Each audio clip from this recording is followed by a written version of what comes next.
Welcome to Penrose Learning, where we make understanding easy. In this video, I will explain how to use a Bitcoin paper wallet. A paper wallet is a physical document containing your Bitcoin public address and private key, offering a highly secure way to store your digital currency offline. This method provides excellent protection against online threats like hacking or malware.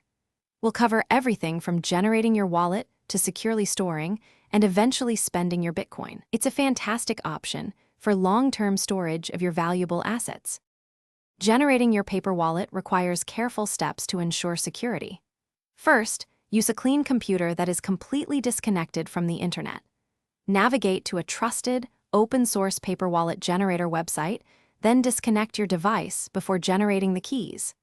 This prevents any potential online interception.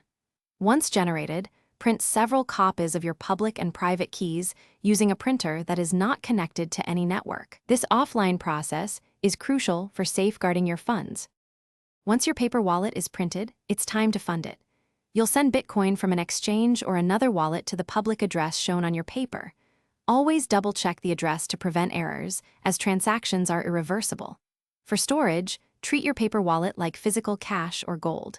Store it in several secure, hidden locations, perhaps a safe deposit box or a home safe. Laminating the paper can protect it from water or wear over many years. When you're ready to spend your Bitcoin, you'll need to sweep your paper wallet. This involves importing the private key into a software wallet or an exchange.